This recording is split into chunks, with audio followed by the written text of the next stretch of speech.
The title of the video is a pun, stay with me now, for I think we have figured out the framing for the next big narrative arc for Final Fantasy XIV. Dawntrail being the summer vacation might have more meaning than we thought. I have played the story of patch 7.3 and we have a lot to talk about. So let's start digging through some spoilers and see what we can glean. Hello everyone, I am Jmulls, and let's get right on into this. So in the final scene of the patch, we see Calyx digitally emerging in this seemingly lonely but dark world. We see his emotions boil over as he becomes frustrated that his machinations that took so long to plan all failed because of our heroics. He even comments that his decision to go forward with his plan so soon was, to quote him, a rash decision, one perhaps influenced by the others and their developments. Later on he mentions, at long last, I was to open a new path. We then see someone donned in Asen robes approach from behind Calyx, and he never says a word in this scene. We don't even see his face, but we see plenty of his robes and his feet. Yeah, that was an interesting shot. But while we don't hear this individual talk, Calyx speaks to him, and he name drops an entire new group. Winterer, a group that seemingly Calyx is a part of, as well as this Asen. We technically don't know if he is an Asen, he could just be a dude in Asen robes, but I think it's fair to say this dude is an Asen. I also think we may know who this guy is. Pashtera, the one a lot of us have suspected was behind the scenes acting as maybe a puppet master or having some kind of role when it comes to what Calyx did all those years ago. We'll get to all that, but I want to focus on the naming convention here with Winterer, who are likely to be a big new antagonistic force in this new narrative arc. Yoshi P said they have some kind of general idea where they want this story to go throughout 10.0. So there is a long-term vision going on here. But if we view 10.0 to be a cutoff date, then I think a lot of the naming convention going on here makes a lot of sense. Winterer is a name that, unless we're completely off on this, is based in the season of winter. And when you look up on Merriam-Webster for the definition of Winterer, they say one that winters. Yeah, thanks for that pro tip. But winter as a verb can mean a couple of things: to pass the winter, or to feed or find food during the winter. Calyx's old group being known as Preservation, you could argue there is some thematic parallels to be drawn there, since someone who is wintering is trying to preserve their life throughout the winter. What this supposed winter could be, we don't know yet. But this isn't the first time they name-dropped a season when it comes to this new narrative arc. Remember Dawntrail? Yeah, the expansion we're in right now that everyone totally loves. They kept hopping on about Dawntrail being the summer vacation for the Warrior of Light, and for us. And while we can argue about how much of a summer vacation Dawntrail felt like, if that is what they're going for, they wanted Dawntrail to feel like a summer vacation or to represent a summer vacation for us, and if we take Dawntrail to be the beginning of this new narrative arc, well then a few things kind of fall into place. Assuming this story will end with 10.0 or around that time, I think what they could do is have each expansion be based on a season. Dawntrail being summer, 8.0 being autumn/fall. Get it? Does the name of the video make sense now? 8.0, the fall of Final Fantasy XIV. Yeah, I felt pretty clever about that one. 9.0 would be the winter, and then 10.0 would be spring. It's a little bit on the nose, but it could work. And it's not like they haven't done expansion identities like this before. I mean, the whole Hydaelyn and Zodiac arc were based on the times of day. And if we really want to focus in on that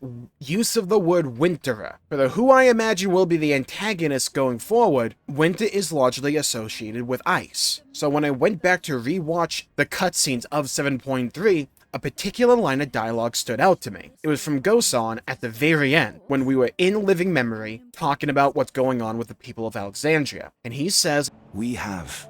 It's as if we were frozen in time, but now the ice has begun to thaw. Alexandria will thrive again.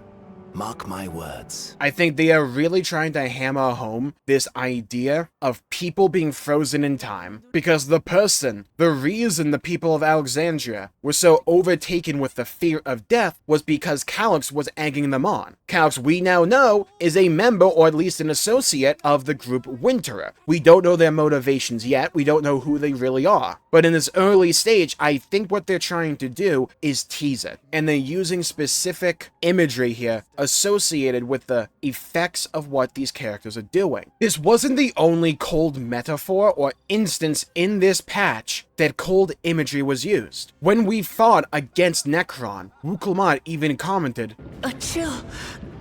No, something else. I feel so cold. So weak." when she was under the effects of Necron. I think they're trying to plant the seeds for the new theme for this big new narrative arc. But now we have to talk about the Asen, and who I think he is.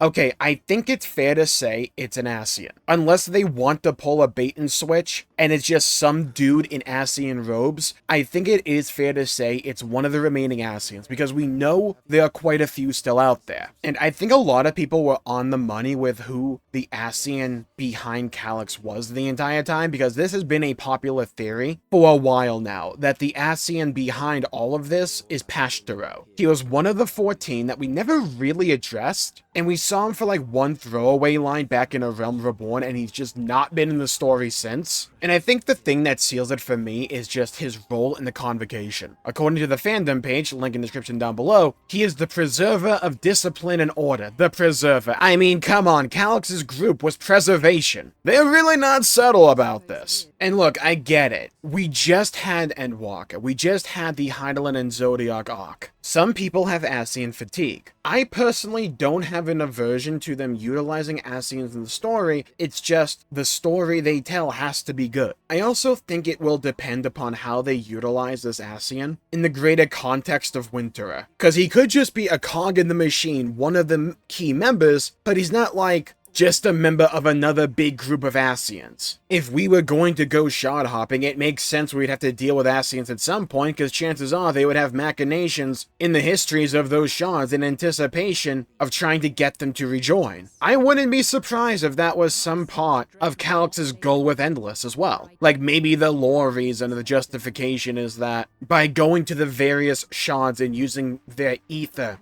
to fulfill the Endless and the insatiable need for more ether, maybe that could tip the scales and allow a rejoining, or would allow them to rejoin souls in a different way to a regular rejoining. There's still a lot of plot twists and plot details they can elaborate on in the future. I think it's squarely in the camp of we have to wait and see, because realistically when it comes to this Asen guy, we've only had one cutscene. That was the final one in 7.3, where the guy didn't even talk at all, and we didn't see his face. Who knows what the story is going to be for this guy? I think it's a safe bet to say it's probably Pashtero. That makes the most sense to me, with him being the preserver, with Calyx's group being preservation. I think we need to wait and see and find out who the heck Winterer are, who are the various members of Winterer, what's their purpose, etc, etc. I think it's clear there is some kind of long-term vision here. And like I said before, they're trying to like plant the seeds for things that will come back and be recontextualized or elaborated on, or just make a lot more sense down the line in the future. I think Calyx is a prime example of this.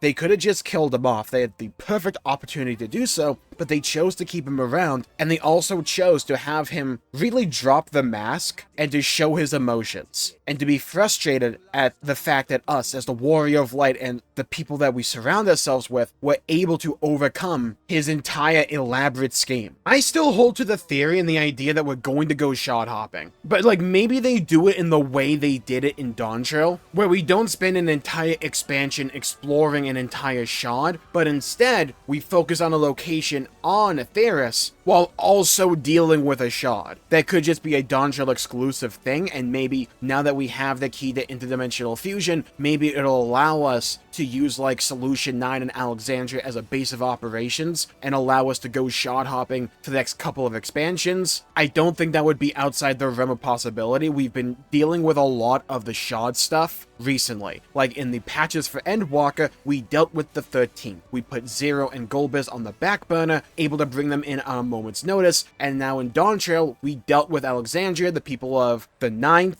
and we also have Sphene now on the back burner as the Queen of Alexandria. It does kind of feel to me like we're building a squad of people from various shards and then just putting them off to the side so that we can bring them all together at some point in the future. It wouldn't surprise me if for the next couple of expansions, the story of Final Fantasy XIV gets darker and darker, because going back to that seasonal analogy I just had, for the next few expansions, 8.0 would be the autumn, the fall of Final Fantasy XIV's new narrative arc. The transitionary period between summer, which is Dawntrail, and then winter, which I imagine would be 9.0. I imagine in 8.0 we're going to really become acquainted with Winterer, what they're trying to do, and get a reason to really hate them, besides the fact that Calyx is a part of their squad. Yoshi P did mention in that interview with Famitsu that, hey, the Warrior of Light was going on a bit of a mentor role bit for a while there, but at some point he's gonna realize, hey, I'm gonna have to be the hero again, and that something's gonna spur that on. Wouldn't surprise me if either what we just experienced with Calyx and Preservation was that spark, or because Calyx is so PO'd at us that he's about to do something where we are going, okay, we have to address you, we have to address Winterer, let's deal with this. I'm also still of the opinion that this next big narrative arc will be very much focused on the Warrior of Light and possibly Asen and his journey. It really wouldn't surprise me if the Warrior of Light is more of a character and in a more central role going forward, especially after a lot of the feedback that I've seen for Dawntrail, with the Warrior of Light taking a bit of a back seat throughout a lot of .0, and I think the story's just been generally way better ever since we got to the patches, especially in .2 and .3, and I think the balance between a lot of the other characters and the Warrior of Light when it comes to screen time is a big reason for that. Then I think the writing's just gotten a lot better as well, but we'll have to wait and see. So here's where you come in. Leave a comment down below with your theory, your prediction for where this story goes in the future. What locations do you think we go to? Do you think we go to Mirror City next? Do you think we go shard hopping? I personally do think we go to Mirror City at some point. I just can't decide if it's 8.0 or 10.0. I'm leaning towards 10.0 and thinking it's going to be the big final set piece for this arc. And perhaps we go shard hopping for the next couple of expansions instead. Or they do that kind of half and half business that we had with Dawntrail. We know very little. We need to see a fan fest. And if you want to stay up to date with all things Final Fantasy XIV, you should leave a like and subscribe. Follow me on TikTok, Twitch, and Twitter, Jmulls G. I have a Discord in the description down below. And if you want to find out my thoughts, my opinions on the patch 7.3 MSQ, you should check out this video right here. Stay safe, everybody. Have a great day, and I'll see you all next time. Bye-bye, everyone. Until we meet again.